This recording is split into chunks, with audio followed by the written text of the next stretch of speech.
पटना और पूर्णिया पुलिस ने गर्दनीबाग स्थित स्वामी अयप्पन ऑनलाइन परीक्षा केंद्र पर छापेमारी कर 2 परीक्षा माफिया को गिरफ्तार किया है। लोको पायलट परीक्षा में इन माफिया ने सेटिंग की थी। गिरफ्तार आरोपी में नालंदा जिले के रोही निवासी रोशन कुमार उर्फ रोशन मुखिया और नूरसराय निवासी राहुल राज शामिल है। गिरफ्तार आरोपी ने पूछताछ में खुलासा किया कि उन्होंने 10 अभ्यर्थियों से परीक्षा पास कराने के लिए 20-20 लाख रुपए में डील की थी। 2 करोड़ रुपए की उगाही की जानी थी।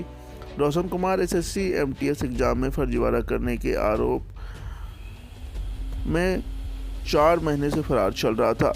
रोशन और राहुल मिलकर ऑनलाइन एग्जाम सेंटर चला रहे थे और सहरसा में नया एग्जाम सेंटर खोलने की भी प्लानिंग थी।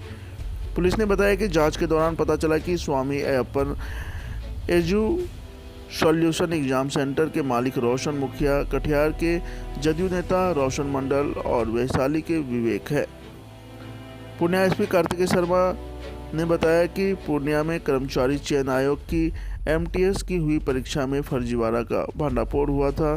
पिछले साल 14 नवंबर को एसएससी एमटीएस की परीक्षा के दौरान ऑनलाइन एग्जाम सेंटर पर रेड कर पुलिस ने 35 लोगों को पकड़ा था। फर्जीवाड़े का मास्टरमाइंड रोशन कुमार और उसका पार्टनर राहुल राज रेड के बाद से फरार था। मास्टरमाइंड की गिरफ्तारी के लिए छापेमारी की जा रही थी। घर पर इश्तिहार भी चिपकाया गया था। खोजबीन, तलाशी और छापेमारी के दौरान दोनों को पटना से गिरफ्तार किया गया। पुलिस की पूछताछ में रोशन और राहुल ने खुलासा किया कि पूर्णिया स्थित ऑनलाइन एग्जाम सेंटर पर रेड पड़ने के बाद भी वे बिहार के अलग अलग हिस्सों में ऑनलाइन एग्जाम सेंटर चला रहे थे।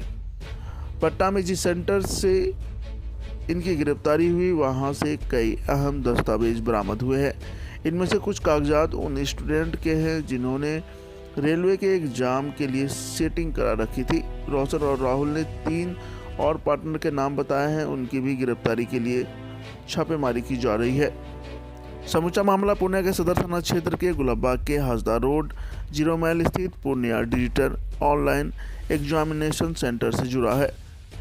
14 नवंबर 2024 को एसएससी एमटीएस की परीक्षा के दौरान सेंटर पर चल रहे फर्जीवाड़ा के मामले में वैशाली, नालंदा और कटिहार के सेंटर संचालक, फ्लाइंग ऑब्जर्वर 12 फर्जी कैंडिडेट, 14 ओरिजिनल कैंडिडेट, 7 स्टाफ और 2 दलालों को गिरफ्तार कर जेल भेजा गया था। शुरुआती जांच में पता चला कि सेंटर मैनेज कराने से लेकर परीक्षा पास कराने तक के लिए सेंटर संचालक ने पटना के एक युवक से मिलकर ओरिजिनल कैंडिडेट से 10 लाख की डील फिक्स की थी।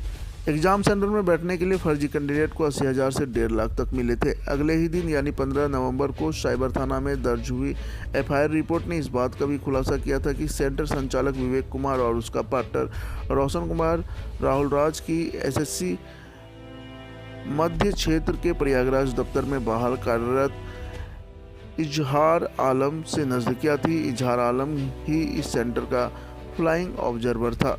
उसकी मिलीभगत से सेंटर पर फर्जीवाड़ा हो रहा था, जिसके बाद पुलिस ने एग्जाम सेंटर पर छापेमारी कर 35 लोगों को गिरफ्तार किया था। पुलिस को सूचना मिली थी कि एग्जाम सेंटर संचालक की मिलीभगत से फर्जी कैंडिडेट एसएससी एमटीएस की परीक्षा दे रहे हैं। पुलिस ने जब छापेमारी की तो सामने आया कि एग्जाम दे रहे कैंडिडेट्स फर्जी है, जबकि ओरिजिनल कैंडिडेट्स बगल के ही कमरे में बैठे थे। एग्जामिनेशन हुआ था और उसमें भारी मात्रा में जो गड़बड़ियाँ की गई थी उसमें लोग गिरफ्तारियाँ हुई थी। उसी क्रम में जो मेन सरगना थे उन लोगों के ऊपर भी कार्रवाई की चल रही थी। इश्तिहार वगैरह भी हुआ था। इसमें जो प्राथमिक अभियुक्त थे रोशन कुमार उर्फ रोशन मुखिया, इसकी गिरफ्तारी कर ली गई है। इसके साथ ही इसमें जो इन्वेस्ट करने वाले थे, जो वन ऑफ द पार्टनर थे राहुल राज, इनकी गिरफ्तारी कर ली गई है और इनको जेल भेज दिया गया है। खास बात यह है कि ये लोग यहाँ की घटना करने के बाद भी अलग अलग सेंटर खोले हुए थे। पटना में भी एक सेंटर लोग शुरू किए थे और सहरसा में भी इनकी प्लानिंग चल रही थी। जब पटना में से इनकी गिरफ्तारी हुई तो वहाँ से पता चला कि जो रेलवे का जो एग्ज़ामिनेशन होने वाला था ALP, उसके लिए भी इन लोगों के द्वारा इस तरह का कार्य किया जा रहा था। वहाँ भी सेंटर बनाया गया था। इनके पास से दस्तावेज़ बरामद हुए जिसमें जो संभवतः जैसा लग रहा है कि इस कैंडिडेट की सेटिंग करनी थी, उनके ओरिजिनल डॉक्यूमेंट, साथ ही इसमें 10-10 लाख का विभिन्न चेक मिले हैं जो साइन किया हुआ है उसमें। तो ये इससे प्रतीत हो रहा है कि इनके द्वारा अभी भी ये कार्य किया जा रहा था और जो ALP का एग्जामिनेशन होना था, जो अभी फ़िलहाल आगे के डेट के लिए टाल दिया गया है, उसमें भी इनकी तैयारी थी इस चीज़ को लेकर। इनके द्वारा अन्य पार्टनर का नाम दिया गया है इसमें, तो जो इसमें 2-3 और लोगों के नाम इसमें आए हैं सामने, उन लोगों पर भी कार्रवाई की जा रही है। बचे हुए जो इसमें 3 लोग और हैं उन पे हम लोग कुर्की के लिए अप्लाई कर रहे हैं, उनको की जाएगी।